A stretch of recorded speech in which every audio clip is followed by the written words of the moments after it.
Good morning everyone, कैसे हैं आप सभी।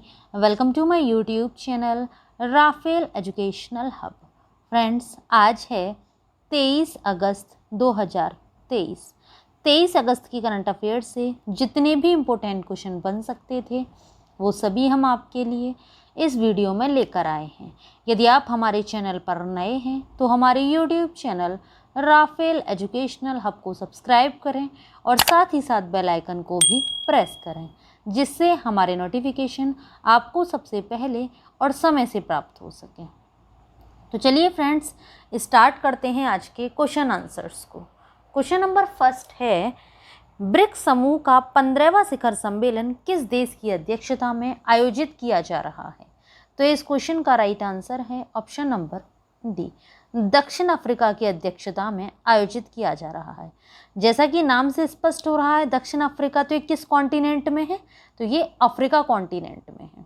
जान लेते हैं इंपॉर्टेंट पॉइंट्स। दुनिया की प्रमुख उभरती अर्थव्यवस्थाओं ब्राज़ील, रूस, भारत, चीन और दक्षिण अफ्रीका के ब्रिक्स समूह का 15वां शिखर सम्मेलन दक्षिण अफ्रीका की मेज़बानी में 22 अगस्त से 24 अगस्त के बीच जोहान्सबर्ग में आयोजित किया जा रहा है। भारत के प्रधानमंत्री नरेंद्र मोदी इसमें भाग लेने के लिए दक्षिण अफ्रीका पहुंच चुके हैं।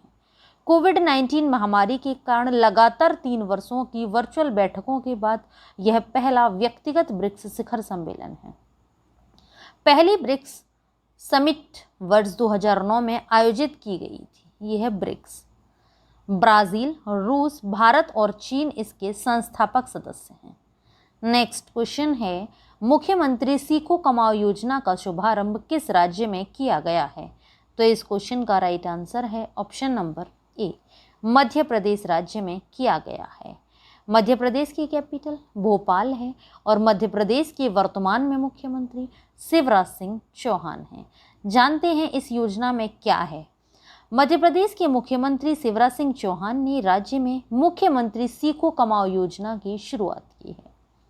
इस योजना के तहत कौशल विकास के साथ साथ सीखो और कमाओ की तर्ज पर नौकरी पर प्रशिक्षण की सुविधा प्रदान की जा रही है। मुख्यमंत्री शिवराज सिंह चौहान युवाओं को अनुबंध पत्र बांटकर योजना का शुभारंभ किया। नेक्स्ट क्वेश्चन है, शतरंज विश्व कप की फाइनल में पहुंचने वाले दूसरे भारतीय कौन बने हैं।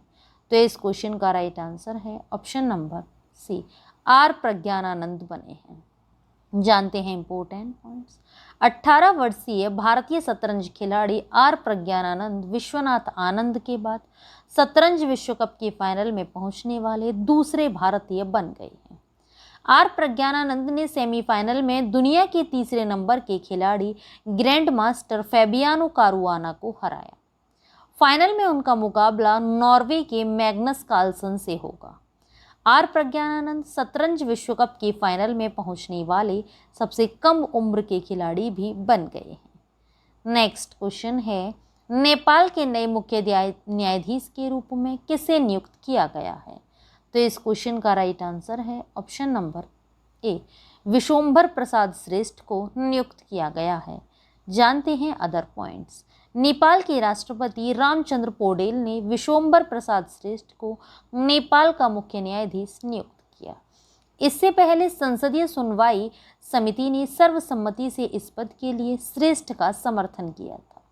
विशोम्भर प्रसाद श्रेष्ठ की नियुक्ति अगले 14 महीनों के लिए की गई है। नेक्स्ट क्वेश्चन है, 20वीं आसियान भारत आर्थिक मंत्रियों की बैठक का आयोजन कहाँ किया गया।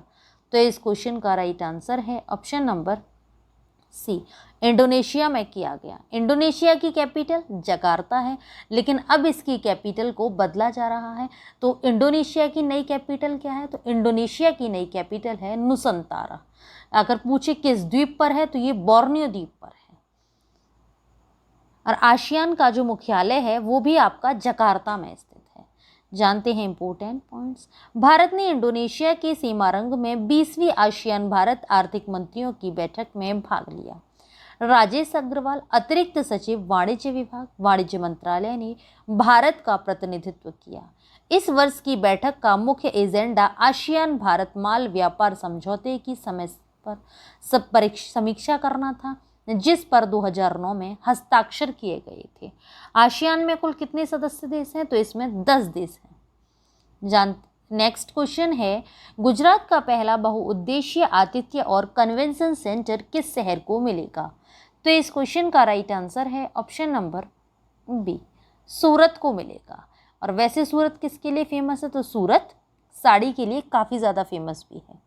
जानते हैं इंपॉर्टेंट पॉइंट्स। सूरत को द वर्ल्ड नाम का पहला मल्टीपर्पज़ हॉस्पिटलिटी और कन्वेंशन सेंटर मिलने वाला है। सूरत भारत के स्मार्ट शहरों में शीर्ष पर रहने वाला शहर, जिसे वर्ष 2013 और 2019 में रहने के लिए सबसे अच्छे शहर के रूप में स्थान दिया गया था, अब गुजरात का पहला निजी स्वामित्व वाला सार्वजनिक आतिथ्य और कन्वेंशन सेंटर है। नेक्स्ट क्वेश्चन है, किसको ईसी द्वारा नेशनल आइकन के रूप में नामित किया गया? तो इस क्वेश्चन का राइट आंसर है option number C, Sachin Tendulkar को किया गया है। जानते हैं इंपॉर्टेंट पॉइंट्स। क्रिकेट के दिग्गज सचिन तेंदुलकर को चुनावी प्रक्रिया में अधिक से अधिक मतदाताओं की भागीदारी को प्रोत्साहित करने के लिए चुनाव आयोग के नेशनल आइकन के रूप में नामित किया गया है। तेंदुलकर और चुनाव पैनल के बीच एक समझौता ज्ञापन पर हस्ताक्षर किए गए। 3 साल के समझौते के तहत तेंदुलकर मतदाता जागरूकता फैलाएंगे। नेक्स्ट क्वेश्चन है, निम्न में से कौन एमी अवार्ड्स 2023 में जूरी पैनल का हिस्सा बनी? तो इस क्वेश्चन का राइट आंसर है option number D, Radhika Madan बनी। जानते हैं other points. International Emmy awards 2023 में actress Radhika Madan jury panel का हिस्सा बनी। 75वें प्राइम टाइम एमी अवार्ड्स 1 जून 2022 से 31 मई 2023 तक अमेरिकी प्राइम टाइम टेलीविज़न प्रोग्रामिंग में सर्वश्रेष्ठ को सम्मानित करेंगे, जैसा कि टेलीविज़न आर्ट्स एंड साइंसेज अकादमी द्वारा चुना गया है। यह समारोह 15 जनवरी 2024 को फॉक्स पर प्रसारित किया जाएगा। नेक्स्ट क्वेश्चन है, भारत और समोआ के बीच पहला एफओसी किस शहर में आयोजित हुआ? तो इस क्वेश्चन का राइट आंसर है ऑप्शन नंबर बी, एपिया शहर में आयोजित हुआ। जानते हैं कुछ पॉइंट्स। भारत और समोआ के बीच पहला विदेश कार्यालय परामर्श एफओसी 21 अगस्त 2023 को एपिया में आयोजित किया गया। दोनों पक्षों ने क्षेत्रीय और वैश्विक मुद्दों के साथ साथ प्रशांत द्वीप समूह फोरम, राष्ट्रमंडल और संयुक्त राष्ट्र के ढांचे में सहयोग पर चर्चा की। समोआ 21 अक्टूबर 2024 को अगली राष्ट्रमंडल शासनाध्यक्षों की बैठक की मेजबानी करने के लिए तैयार है। समोआ देश ओशिनिया महाद्वीप में पड़ता है और इसकी राजधानी एपिया है। नेक्स्ट क्वेश्चन है, उत्तर प्रदेश सरकार किस शहर में मंदिर संग्रहालय बनाएगी? तो इस क्वेश्चन का राइट आंसर है ऑप्शन नंबर डी, अयोध्या शहर में बनाएगी। जानते हैं इंपॉर्टेंट पॉइंट्स।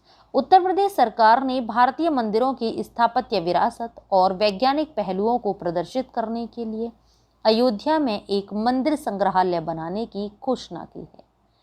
संग्रहालय देश भर के हिंदू मंदिरों का गौरवशाली इतिहास बताएगा और सनातन की समग्र संस्कृति को प्रतिबिंबित करेगा। प्रस्तावित संग्रहालय अयोध्या में 5 एकड़ में बनाया जाएगा और इसे 12 दीर्घाओं में विभाजित किया जाएगा। नेक्स्ट क्वेश्चन है, निम्न में से कौन सी सरकार एनईपी 2020 को खत्म कर नई राज्य शिक्षा नीति बनाएगी? तो इस क्वेश्चन का राइट आंसर है ऑप्शन नंबर डी, कर्नाटक बनाएगी। तो जानते हैं इंपॉर्टेंट पॉइंट्स। कर्नाटक के deputy CM DK Shiv Kumar ने घोषणा की कि राज्य सरकार राष्ट्रीय शिक्षा नीति 2020 को रद्द कर देगी और एक नई शिक्षा नीति बनाएगी। बैठक में विभिन्न शैक्षणिक संस्थानों के प्रतिनिधियों और अधिकारियों ने भाग लिया, जहां एनईपी यह नेशनल एजुकेशन पॉलिसी 2020 को बंद करने का निर्णय लिया गया। कर्नाटक राज्य के लिए नई शिक्षा नीति पर कार्य करने के लिए एक नई समिति बनाएगा। नेक्स्ट क्वेश्चन है, क्वाड देशों के नौसैनिक अभ्यास मालाबार का 27वां संस्करण कब संपन्न हुआ?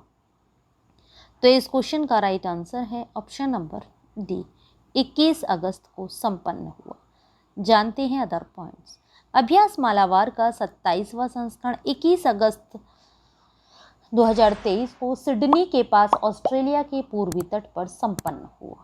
इस अभ्यास में भारतीय नौसेना और रॉयल ऑस्ट्रेलियाई नौसेना, जापान समुद्री आत्मरक्षा बल और अमेरिकी नौसेना के जहाज़ों, पनडुब्बियों और विमानों की भागीदारी शामिल थी। भारतीय नौसेना का प्रतिनिधित्व INS कोलकाता, INS सहाद्री और P-8 समुद्री गश्ती विमान ने किया। नेक्स्ट क्वेश्चन है, UIDAI के पार्ट टाइम चेयरमैन कौन बने हैं? तो इस क्वेश्चन का राइट आंसर है option number D, Neelkanth Mishra बने हैं। जानते हैं अदर पॉइंट्स। केंद्र ने भारतीय विशिष्ट पहचान प्राधिकरण के पार्ट टाइम चेयरमैन के रूप में नीलकंठ मिश्रा की नियुक्ति की घोषणा की है। अर्थशास्त्र और अनुसंधान में अपनी विशेषज्ञता के लिए जाने जाने वाले श्री मिश्रा वर्तमान में एक्सिस बैंक के मुख्य अर्थशास्त्री के रूप में कार्यरत हैं और एक्सिस कैपिटल में वैश्विक अनुसंधान के प्रमुख का पद भी संभालते हैं। नेक्स्ट क्वेश्चन है, किस बैंक को UPI इंटरऑपरेबल डिजिटल रुपया मोबाइल एप्लीकेशन लॉन्च किया है? तो इस क्वेश्चन का राइट आंसर है option number A, Canara bank ने लॉन्च किया है। अब क्या है इसमें ये हम जानते हैं। भारतीय बैंकिंग क्षेत्र के अग्रणी खिलाड़ी कैनरा बैंक ने UPI इंटरऑपरेबल डिजिटल रुपया मोबाइल एप्लीकेशन पेश करके एक महत्वपूर्ण कदम उठाया है। यह कदम कैनरा बैंक को नवाचार के मामले में सबसे आगे रखता है और इस अग्रणी सुविधा की पेशकश करने वाला सार्वजनिक और वाणिज्यिक दोनों क्षेत्रों में पहला बैंक बन गया है। कैनरा डिजिटल रुपया ऐप नाम का यह ऐप भारतीय रिजर्व बैंक के central bank digital currency pilot project के एक हिस्से के रूप में महत्वपूर्ण मील का पत्थर है। नेक्स्ट क्वेश्चन है और आज की वीडियो का लास्ट क्वेश्चन भी है, और वायकॉम 18 के डिजिटल बिजनेस के नए CEO कौन बने हैं? तो इस क्वेश्चन का राइट आंसर है ऑप्शन नंबर सी, किरण मणि बने हैं। जानते हैं इंपॉर्टेंट पॉइंट्स। अपने डिजिटल व्यवसाय संचालन को बढ़ावा देने के लिए एक रणनीतिक कदम में वायकॉम 18 ने गूगल के एक अनुभवी कार्यकारी किरण मणि का नए CEO के रूप में स्वागत किया है। मणि का प्रभावशाली ट्रैक रिकॉर्ड और व्यापक अनुभव उन्हें वायकॉम 18 के डिजिटल प्रयासों का नेतृत्व करने के लिए अच्छी स्थिति में रखता है। तो ये था फ्रेंड्स आज का हमारा वीडियो। आप सभी को हमारा वीडियो कैसा लगा हमें नीचे कमेंट बॉक्स में कमेंट करके ज़रूर बताएं। यदि आप सभी को हमारा वीडियो अच्छा लगा हो, यूज़फुल लगा हो, तो हमारे वीडियो को लाइक करें और ज़्यादा से ज़्यादा लोगों को शेयर भी करें। यदि आप सभी लोगों ने करंट अफेयर के प्रीवियस वीडियो नहीं देखे हैं तो नीचे डिस्क्रिप्शन में लिंक दिया हुआ है, आप हमारे दिए हुए लिंक पर क्लिक करके करंट अफेयर के प्रीवियस वीडियो देख सकते हैं। ये वीडियोज़ आप सभी के लिए हर एग्ज़ाम की दृष्टि से काफ़ी यूज़फुल भी हैं। Thanks for watching video friends.